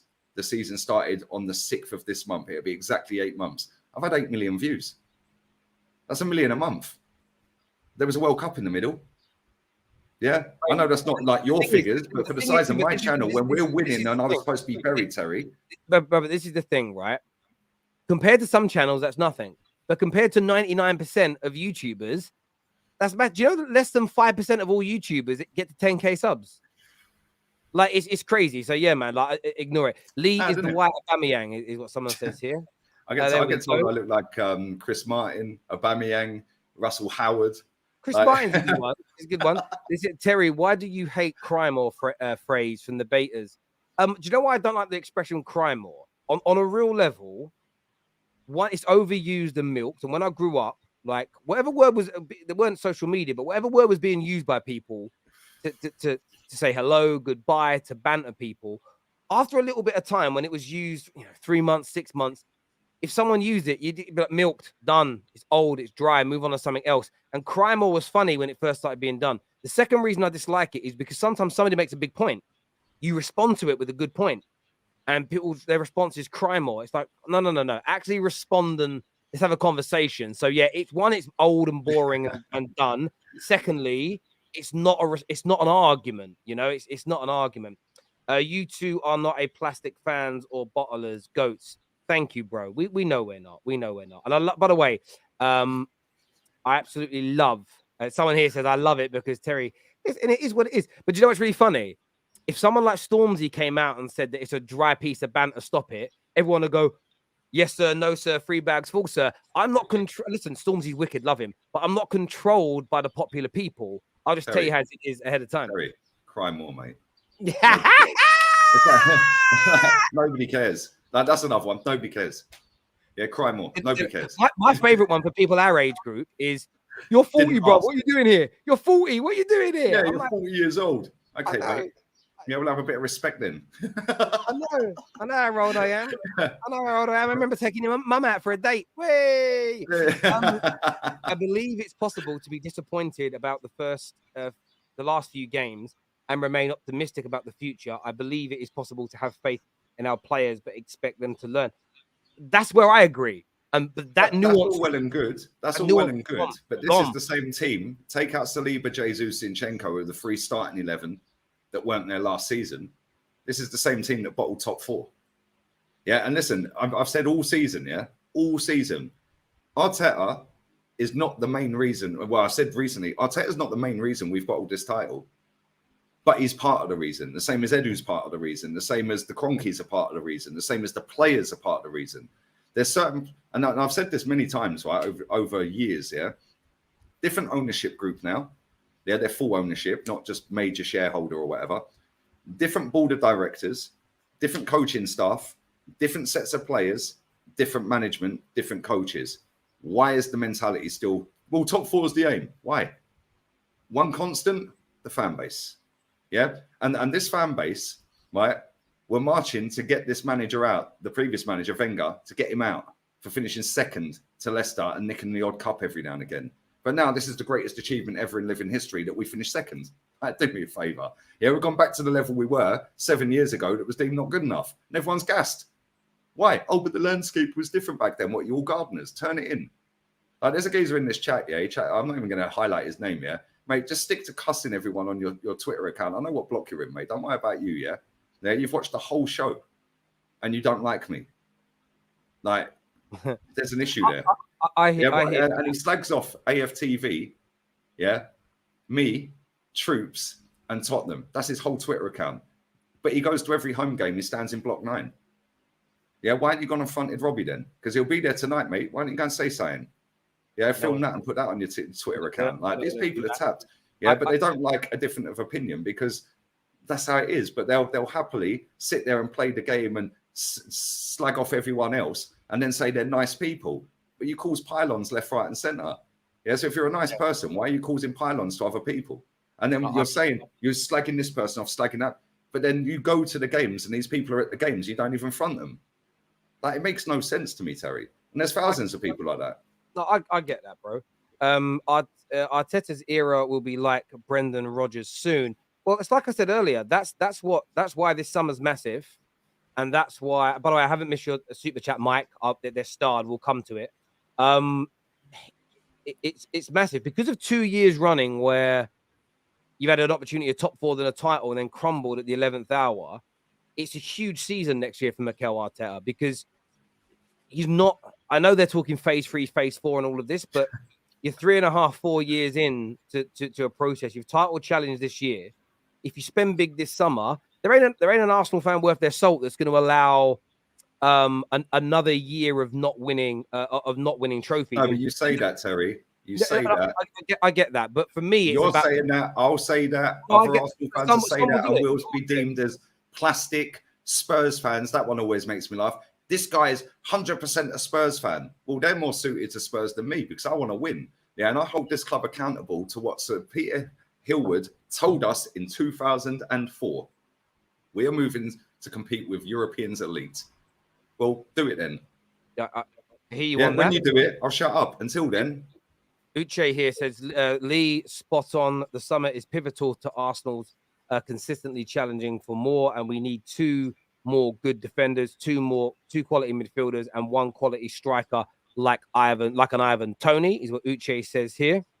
Mike says, Terry, what's more famous? Obviously, Martin Luther King's "I Have a Dream" or Lee's "We Smashed Down the Stadium," where these legends played behind me. Listen, we smashed the stadium down for this, mate. Oh my days! But you know what's mad? That's triggered me. That's triggered. I got. I cry more.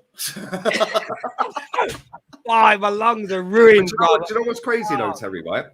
Is most of these people that sit and chat crap about me. Yeah, listen, for a skinny guy with spaghetti arms, I've got thick skin, mate. Yeah, right. At the end of the day, we did smash a stadium down to go and compete with the best in the world. That was all a finesse. Yeah, I had somebody say to me on a comment on a video the other day, yeah, but you don't deserve to see Arsenal win because you hounded Wenger out. Yeah, Wenger was a genius for what he did with Arsenal. Yeah, he conned the whole generation of football fan into thinking top 4 is a trophy. That's what he's done, whilst lowering the standards, saying we can't compete with the best teams, whilst being the highest paid manager in world football. Like, make it make sense. And not only that, the Cronkies paid the stadium off in 2018? They refinanced it to themselves. The stadium was 20 million quid a year for 25 years on a mortgage. So why did we have to sell all of these players? Yeah, Wenger was on the take, mate. He was getting a kickback on the profit. Yeah, and these people, a lot of the people that are online, especially, have never seen Arsenal win a title. Never. I've seen 5. Yeah, and I like that. And not only that, when they say I'm negative, Terry, which is cool, they can have their opinion. I don't really care. I sleep nice at night. Yeah, but at the end of the day, they've had their best football fan experience, some of these people, this season when we've been in a title race.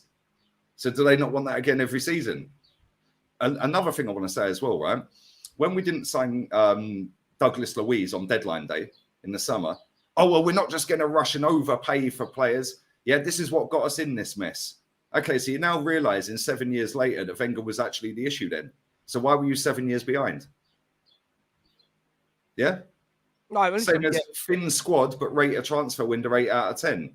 Well, why did you lie then? Because it weren't an 8 out of 10, because it was thin, which means they didn't do what was required. Yeah, and the thing is, I ripped their arguments apart. They can't bully me, mate. I couldn't give a shit what these people have got to say, Terry, yeah? Right, but I will expose them and highlight their stupidness every single day. Yeah, because these people, especially on Twitter, I'm glad I'm not on that platform, right? But on that platform, they cause pylon after pylon. They try and bully people into submission. Ain't no one bullying me. Yeah, I'm 41 in June. You ain't bullying me. Yeah, I'll say what I want. I've spent a fortune watching my football club, and I'll say what I want. When this football club does what it smashed that stadium down for, I'll shut up. Until then, I'm going to keep holding that club accountable for the lies for nearly 2 decades. He has a dream. He has a dream. Smash the stadium down. I love it. I love it. Arsenal depending on other people to help them win the title. They are the only team in the top 6 not to take points off City. Interesting stat. Big up you two. Elite discussion as always. Thank you, Abs. I love that, bro. Thank you, my friend.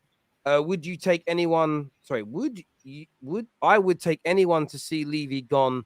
Worst owner is what Foggy Foam says. That is obviously a Spurs fan. Nick here says the 5 phases was in all or nothing. Charles Watts was saying phase 3 at the beginning of the season. Ancelotti is a man manager, not a developer. Well, explain Vinicius Jr.'s upturn in form since he's been there then. Yeah, because Benzema and him were falling out. Yeah, the fans were on Vinicius's case. Ancelotti goes in there. Now look how great he is. Yeah. Dani Ceballos flopped at Arsenal. Still playing. Still doing all right every time I've watched him playing. I've watched Madrid all season. Yeah, and they've been crap in the league. Don't get it twisted. They have not been very good in the league. Yeah, but individual players, the younger players, Chouameni when he comes on, Camavinga. Yeah, I think, what game did he play the other week where he had 100% pass accuracy the whole game? Just ridiculous. Yeah, and he was playing at left back because their left backs were injured. Yeah, so it's like when people always love to say, and I'm not having to dig it in, but people always love to say, what manager would you take? And then I go, Simeone. Oh, but it's negative football. And I grew up on George Graham, mate. Yeah, I grew up on winning football, winning against all. Look at the shirt I've got, 1989. Yeah, nobody gave us a prayer. That's when Lee left school. I was 7. I was 7. Yeah, I was 7 in 89. Yeah, but he ended Liverpool's dominance. 1-0 to the Arsenal. Yeah, people are obsessed with this inverted fullbacks, this hybrid midfielder passing out from the back. Yeah, 2 number 8. Shut up, man. Football's a simple game, and Ancelotti plays a simple game. Yeah, and he's won a Premier League. He's won 5 titles in 5 different countries. He's won 4 Champions Leagues. The guy's a legend, mate. Yeah, he's one of the greatest managers you'll ever see in your life. But he's disrespected because of what he did at Everton. Get in the bin, man. Everton are about to get relegated. Yeah, he had him 9th. Tony here, it says, I'd say yes, we've shown progression, but still also still fouled because they have led the league all season, but it's looking like another position slip. And do you know what, Tony, I just respect that opinion because I think this is the thing, right? Man United, for me, are so far this season overachieving. Let me rephrase that. Erik ten Hag's first season at Man United, he has overachieved based on what everybody expected us to do. But if we end up coming 5th and we lose the FA Cup final, I will look at this season as there's been some progression and I've seen what we can do, but I'll still feel like it's ended in failure based on where we've gone to. It's about keeping that energy. But that doesn't mean I'm going to throw baby out with the bathwater and say, let's get rid of all the players again, sack the manager and start over. I'm going to give him a little bit more time. So that's where I agree with some of the Gooners. I just don't believe in this, like, you know, like when there's something really bad happened on the, you grew up in a, you know, not a rough area, but where the police are calling off a road. There's been a madness at someone's house. As soon as the police say there's nothing to see here, you're like, oh, the fucking is. There's definitely something to see here. And that's how I feel. It's like when it says, don't touch this button, you definitely want to touch it. Yeah, exactly. So whenever I see a club release PR that basically saying, please don't look here, look over there, I'm saying, you ain't fooling me. I'm looking deeper. This year says they collapsed the same way last year.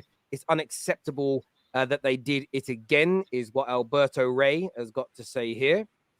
Daniel says being top for 247 days, he's bottling the biggest bottle.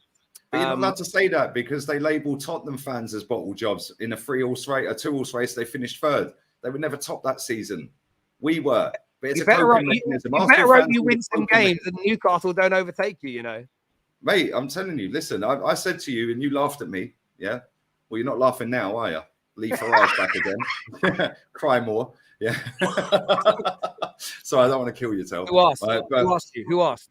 But honestly, real talk, yeah. Like, if this club had did what was required in the summer and in January, we would have won the title. And when that World Cup was on, we were doing the shows together. And I was saying to you, we're going to see how much this fan base and how much this football club actually won it. And we signed Jorginho, an unknown Polish lad, and a top draw footballer in Trossard, who, by the way, was our player of the month for March and didn't start a single game in April. Yeah, that's a big managerial mistake. I wanted to ask you about that. There's a lot of people talking about who should be manager of the year. The one who wins the title. It's that simple. Is that it? No one, not for Arteta improving Arsenal. Not for, you know, Ten Hag if he wins 2 trophies. Not for Eddie Howe, who's taken a team from 12th to 3rd in the league. It's Premier League Manager of the Year, not FA Cup and League Cup Manager of the Year. It's Premier League Manager of the Year. The Premier League, whoever wins it, Manager of the Year. That's it. Yeah, and people are sitting there and go, oh, yeah, but Man City are expected to win it. Yeah, cool. They're expected to win it. PSG are expected to win it every year in France. They don't win it every year, though, do they? Yeah, Lille won it the other year. Yeah, I think Monaco have won it previously. Like, same in Portugal. Like, in the last 3 years, 3 teams have won the league. In Italy, in the last 5 years, I think 4 teams have won the league. Yeah. The manager who wins the title has achieved the aim of elite sport. Yeah. When people get their standards off the floor and understand that it's about winning, not taking part. I see Sheffield United get a trophy for finishing 2nd. What is that all about? Sheffield United got promoted at the weekend, finished 2nd. Here's a trophy. They're running around with a trophy. Why? You finished 2nd, mate. Yeah, promotion trophy. Is there a promotion trophy? Yeah, but then all the comments underneath it were going, well, the playoff finalist gets a trophy and they could finish 6th and get promoted. Yeah, they shouldn't get a trophy. Well, yeah, but they've won the playoff though. It's a mini tournament in a tournament. But yeah, no, you could finish 6th and get promoted. You were the 6th best team in the championship. What are you actually going to do in the Premier League? Take the money, take the parachute payments, and leave. That's it. It's true. I hear you. So again, you're just. I look at it this way. I think Arteta's in the running for it, and I know that you don't look at. So hang on a minute. I'll get to that. I'm listening. I know that you don't say. You say that it's for the Premier League only, but I've been reading up on previous winners and people that have been in the top 3 before. They do consider the achievements outside the Premier League as well. So that goes into their reckoning and their thinking. And the reason is, and I think it's the right reason as well, is because when you're like Pep this year, when you're balancing 3 competitions and you're maintaining quality in the Premier League, that's a factor in, wow, it's even more impressive than just being in one tournament. So for me, I look at it this way. If Pep wins this treble, he should be winning every managerial award on planet Earth for the next 12 months. LMA, Premier League Player Manager of the Year. He's FIFA. He'll be the world's best manager, hardest league in the world to win, plus the other trophies. He is it. If he doesn't win the Champions League and he doesn't win the FA Cup, for me, I'd give it to Eddie Howe. I do think what Eddie Howe has done this year at Newcastle is exceptional. To go from 12th to 3rd in the league. Again, I'm using the same logic and being consistent. Hashtag no hypocrite here. He actually went from 19th when he took over. 19th. Yeah. So again, 19th. What phase is he in, Tel? Yeah, I phase 1.7, I think. But I look at it this way, that I know they haven't won anything, so I do get your point surrounding that. But I think the energy that I have for Arsenal around nobody expecting to be in a title race, and there's massive credit that goes there. The overachievement standard of Man United, because someone in the comments said overachieving is subjective. Yeah. Yes, it's subjective based on your predictions for them this season. If you predicted Newcastle were predicted anywhere between 6th and 10th by most fans this year. So to be in 3rd place is a tremendous overachievement. And I think they've done it. If you actually look at the traditional top 6, the Newcastle squads, you probably at the start of the season would have put Newcastle number 7 in terms of squad strength. I think Eddie Howe's done a fantastic job. And for me, he's a huge shout for Manager of the Year. However, I've got an horrible feeling Pep's doing this treble. If he has a treble or a double, so a league and one other trophy, he has to win it, because doing the double or doing the treble are 2 of the most magnificent achievements in world football. And as much as other managers have progressed and overachieved and other things, he'll deserve it. But Eddie Howe would come second, in my opinion, now, if things remain as they are. Although I think Arteta's had it really good year. How can you win Manager of the Season if you don't win anything? Like, you sound like that basketball player that's saying there's no failure in sport. What are you chatting about? I understand. So again, this is just where me and you have had this long debate before, so we won't bore the audience with it again. I understand that winning is the ultimate goal, and I believe that Newcastle are on their way to winning. But there are some seasons where the achievements of a team that's unexpected, they weren't expected to be 3rd, and they've achieved it. They've played beyond themselves. The manager has coached them and developed them and managed them into that position. So his performance as a manager with an unfancied team is still tremendous. So in an individual season, I think you can. And a number of people have won it before with teams that didn't even finish in the top 4. Like, there's been a couple of managers that have been. Well, again, but you see it that way, and not everybody does. So that my take is that there is more to sport than just winning. However, the ultimate goal at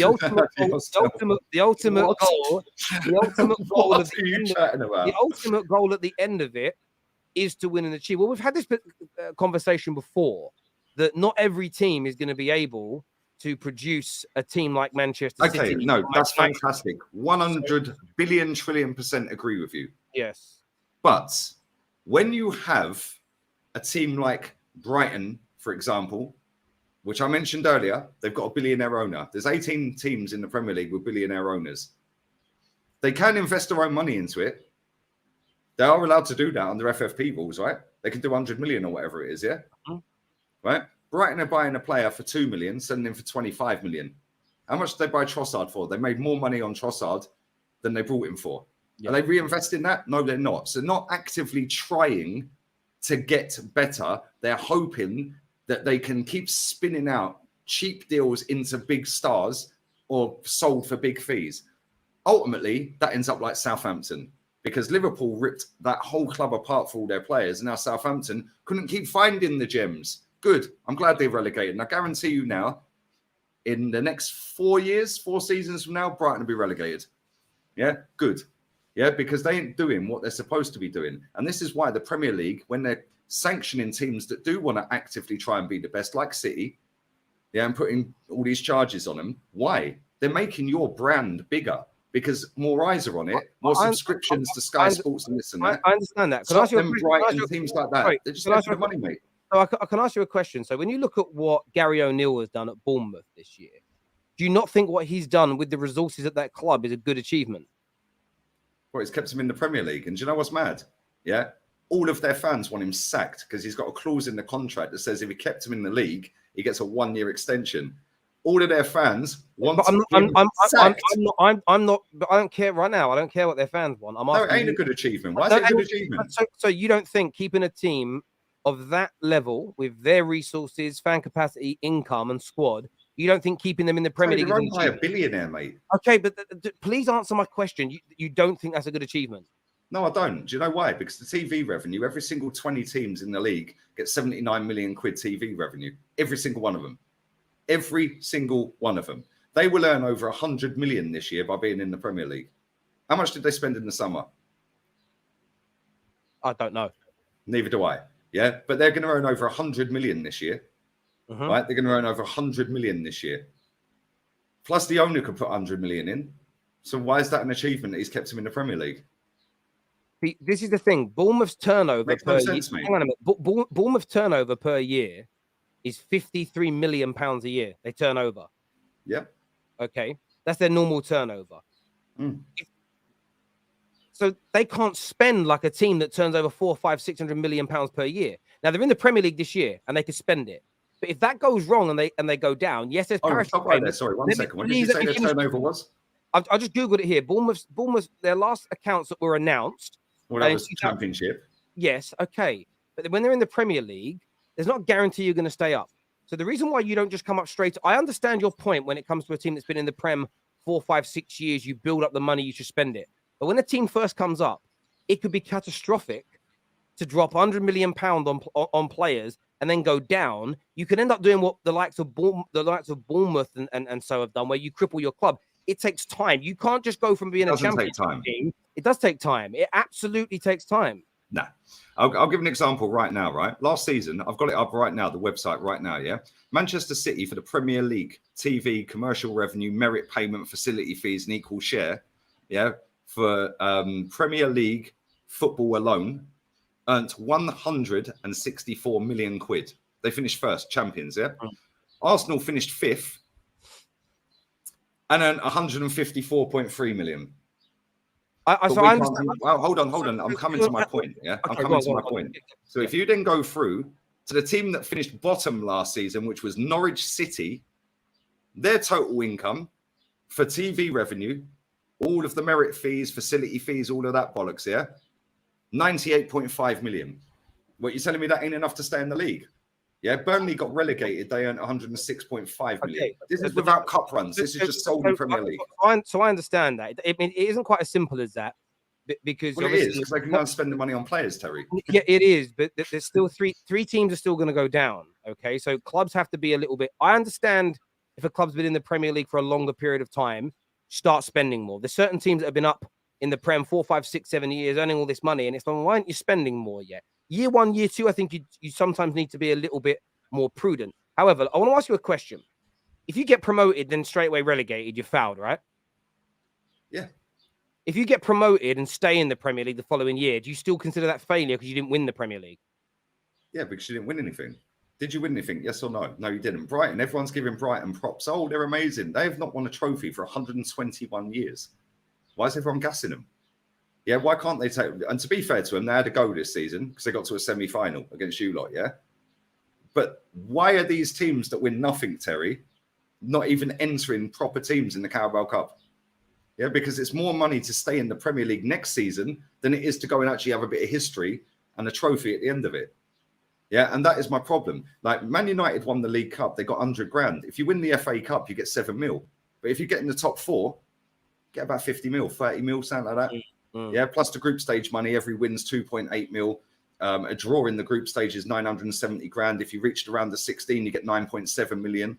Yeah, plus you get your match day revenue. But if you're already in Europe as a team like Arsenal or Man United, your match day revenue is about £1 million every game anyway. Regardless of what competition. But yes, you can get more sponsorships in with Champions League, so you can kind of make a bit more, right? But at the same time, a team like Brighton, a team like West Ham, and I hope they win that Conference League. Yeah, they had a go this season. But it's the first time they've had it go. I'll give it another very quickly. Let me just say my last point very quickly. Yeah, let me just say my last point. Osasuna are in the Copa del Rey final this year against Real Madrid. Last season, Real Betis won it against Valencia. The season before and the season before that, Athletic Bilbao got to it. Yeah, Sevilla have been in it recently. Alaves have been in it recently, right? So how comes the Spanish lesser teams that will get far in Europe, the Sevillas of this world, yeah? Why is it them clubs in Spain take the cup competitions domestically more seriously than the teams in England? I'll tell you why. Because they couldn't give a toss about the money, because the money in England is so much higher than the money in Spain. So they go for the actual trophy, that point I agree with completely. Again, I think this is like where me and you disagree on standards and progression. I look at where Man United were and where Arsenal were 3 years ago. We have the same standards of where these clubs are expected to get to. I celebrate the step change and the progression where you ignore it all and you're only going to celebrate when you get to the end. And that's the only difference in that between you and I, is that you don't look at the step changes and improvements as milestones and well done, let's go again next year. You're just like, well, basically you're fuck you until you win it, right? And that's cool. That's how you kind of are. I also think the same as when teams get promoted. What you just said about Brighton as an example, with how long they've now been in the Premier League, with all the TV money they're earning, compared to some of the big teams in Europe and the lack of money they get in comparison, I want to start to see them invest more and more and more across the entirety of the club and keep going further and growing and eventually try and challenge for the major honours. Where I do think it's a little different is a Bournemouth getting promoted, who last year turned over £53 million, staying in the Premier League for a season is success based on their arc, where they are in their journey as an individual team. But what I would then expect is progression each year from a team until they can compete. There's no way, in my opinion, you can go for Burnley. No, I said Bournemouth. So okay, sorry. So Bournemouth isn't. So what I mean is this: Bournemouth can't be, in my opinion, called failures outright, going from the Championship to the Premier League and staying up for a couple of years, and be expected to compete and challenge Man City for the Premier League title within a season or two. They can challenge the cups, though, right? They potentially can, but this is where it becomes interesting. So I agree with you that clubs do it for the money. However, it's about what you're trying to do with that money. So if you're trying to stay in the Prem to earn the 150 million pound a year of extra revenue you get here compared to the Championship, but you're basically saving and accumulating that to build a better team so that you can compete on all fronts over the next 10 years, then it makes sense to prioritize the league, because over the course of time, you go from being a tiny club to being a massive club because you've built a wealth of riches behind you financially. So I agree with you to a certain extent. I just don't think you can judge it on a season-by-season basis and go, right, Bournemouth stayed up, but it's still failure. It all depends on what their longer-term ambitions are, whether it's to make loads of money as owners.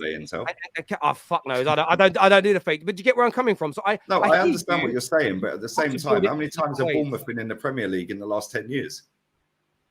How many times have they bothered to take it seriously? How many times have they bothered to try and push up the table? Yeah, look at Brentford.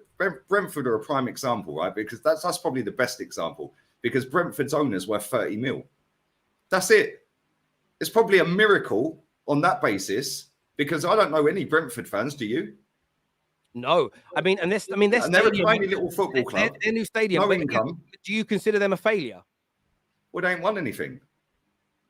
So yes, you think they're failures. Terry, when you look at a size of a football club, right? Let's just put this in simple terms here, right? Because I see a lot of people in the chat saying, "Oh, you don't know what you're talking about, Gunnar." Well, hold on a minute. Would you say Arsenal are bigger than Chelsea?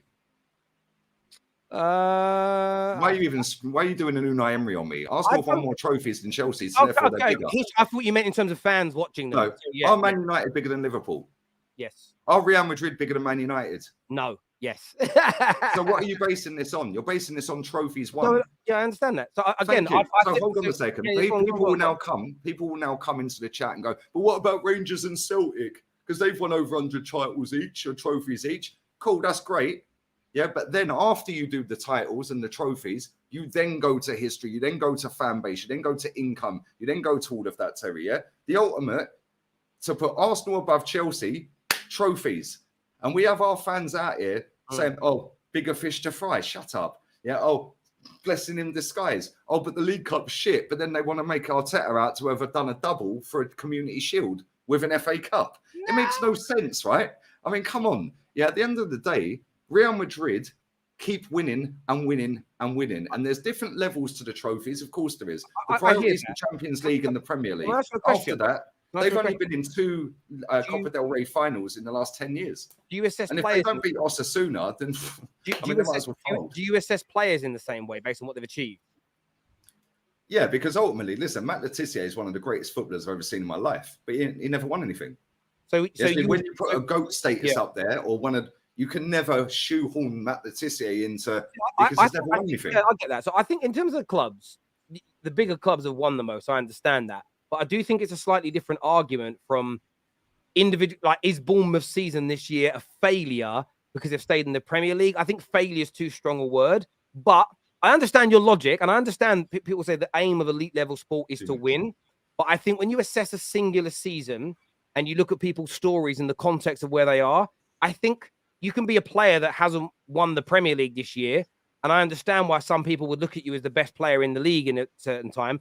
I think managers can do tremendous jobs with their teams, not win the league, and still be looked at as an individual achievement that year. That was absolutely brilliant. Yeah, they're doing all right. Yeah, they're doing well. Yeah. Like Eddie Howe's doing great. He's doing fantastic, but ultimately he'll be sacked if he don't win anything in the next 18 months. Why? There's no failure in sports. So I'm just saying. Jody Morris got sacked from Swindon yesterday. He got sacked from Swindon. He was Chelsea assistant manager at one point. Swindon sacked Jody Morris after 3 months because they failed to make it into the playoffs. Why? There's no failure in sport, according to this basketball player that's now filtered that into elite level sport. No, yeah. I look. So why they sacked him? Because they deem that as a failure. Again, this is where me and you differ. I disagree. There is failure in sport, 100%. But I'm just trying to ascertain what people consider failure. True Gunner here, Brandon says, score predictions for tonight. Surely we can't give Lampard his first win. Are you predicting a win tonight? To be honest with you, mate, I predicted us slapping West Ham, Southampton, and Southampton at the bottom of the table, and they scored 3. I predicted us battering Bournemouth, and they scored twice, and we had to score Reece Nelson screamer in stoppage time. We've got the 3rd worst goals conceded against at home. Only Southampton and Leeds have conceded more at home. So when people are sitting there saying, well, yeah, Chelsea are crap under Lampard, well, okay, well, we're not very good at home either, are we, in terms of goals conceded? Yes, we've got a good home record, but we're shipping way too many goals. I see them scoring tonight. I don't think we'll win, if I'm being honest. Yeah, after that Southampton game, they were on their knees, mate. They're on their backs, they're on their knees. It was almost like they were crying. They knew they'd bottled it. Yeah, and we see that in the performance up at the Etihad. They didn't even try. So I would not be shocked one bit if we do not win that game. And I actually said to you last Tuesday, I said, if we get pammed at the Etihad, we won't win another game. And maybe I'll be wrong. What about just very briefly? What about Newcastle on Sunday from Jordan here? Well, we bottled top 4 there last year. They've got the best defence in the league. Our heads are popped. That's probably going to be a win for Newcastle. I said, Terry, I said it to you last Tuesday. I do not see us winning another game. No, I know you did. I know you did. I'm just obviously doing these guys super chats. Maybe I'm wrong. Lee has spat facts today. Lee, thank you for speaking the truth. I can't believe 2nd is a trophy. Far too much sugar coating by many gooners. Cheers, Lee, is what Gooner Paul says. Big up, Paul. Igal said Arteta is manager of the year. Lee, thoughts? I prefer not to speak. If I speak, I'm in big trouble. Lee is confusing individual awards with team ones. You can win nothing, but still be better as a manager because of FFP, which teams can't spend the same. Even billionaires can't compete with nation states. Well, on that basis, then, mate. Yeah, on that basis, then, how comes PSG don't win the league every single season in France? Then they run shit. So that puts that into bed, doesn't it? Like tucked it in, cup of cocoa, adios amigo. Yeah, like it's real talk. Marseille, by the way, are 5 points behind PSG this season. They got Kolasinac playing the other night. Kolasinac was playing. Nuno Tavares came on. Guendouzi was playing. Alexis Sanchez scored the winner. Yeah, Arsenal light are 5 points behind PSG. How is that possible? Bro, how can they compete? I hear you. You know, I was watching the In-Betweeners. How can they compete? I was watching the In-Betweeners the other night. You remember the scene, grow up. Grow up. I love the In-Betweeners. 15 years old that is now. Milestones change as you progress through the season. The step towards the trophy doesn't matter unless you win it. The steps are irrelevant without success. Fact. DVS, big up my boy Oregon Goonie, yeah? I don't care about the journey. I want the fucking destination. Yeah, and that BS that he was doing. Yeah, what's better, the destination or the journey? F the journey. I've been doing this crap for 19 years, waiting for this club to do what's required. I hear you. Destination. I hear you. The steps are only irrelevant if you don't succeed in the end. And the one thing I would say about sport as a fan, maybe not a little less as an athlete, it doesn't end in.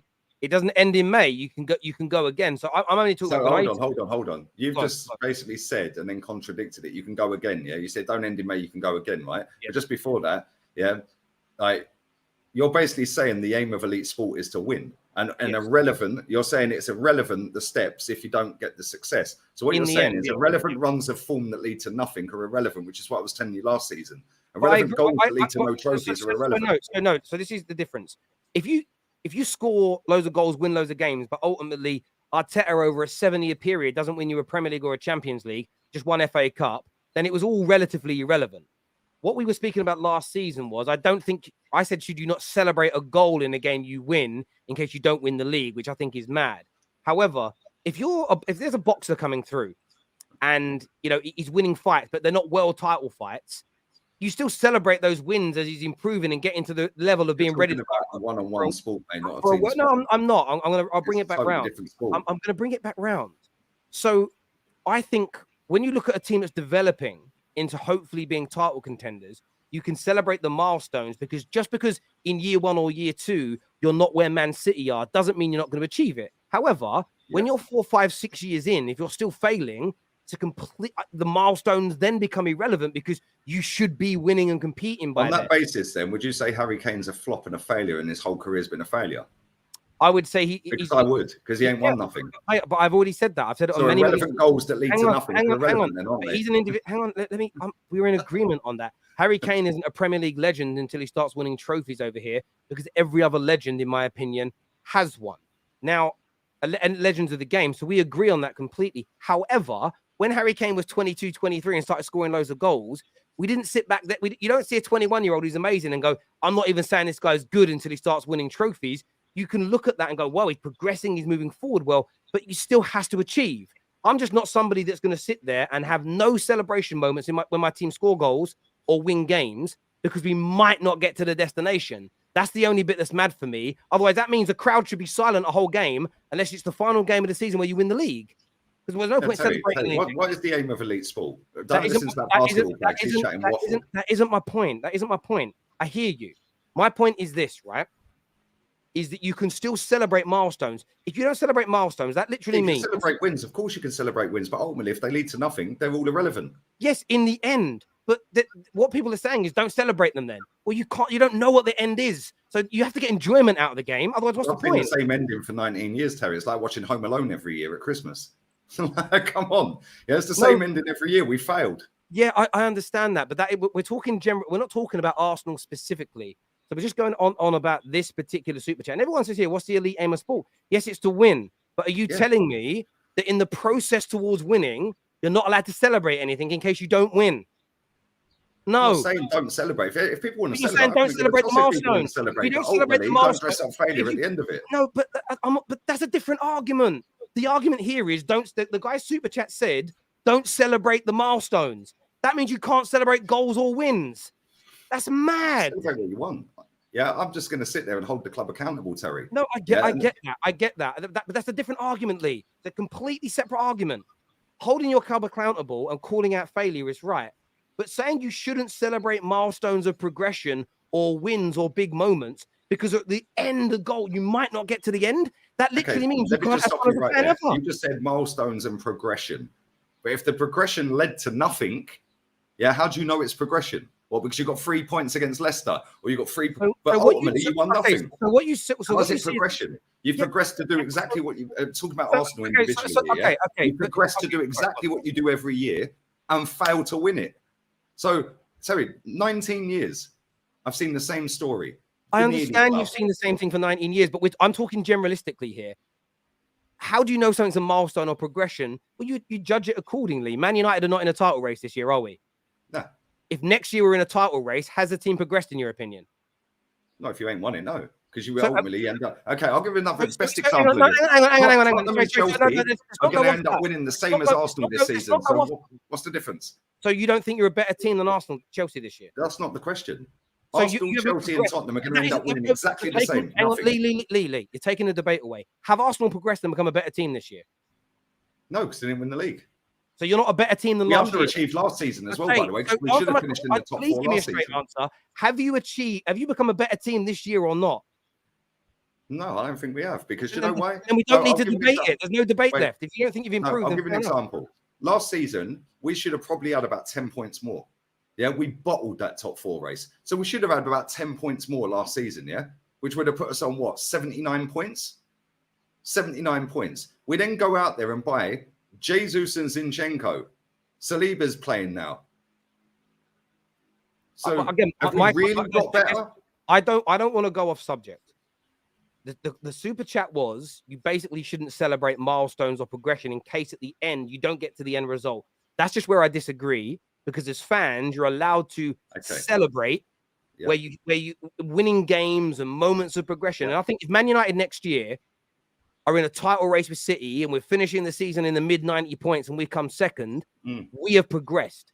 Now, you don't celebrate coming second as in like it's a trophy, but you can look at it and depending on the situation at your club and go, listen, we just missed out this year, but we know with a few more signings, more development with this manager, we're really in a good place. And you can be optimistic about winning in the future. It doesn't all have to be, well, become second, fuck this manager, he's got to go.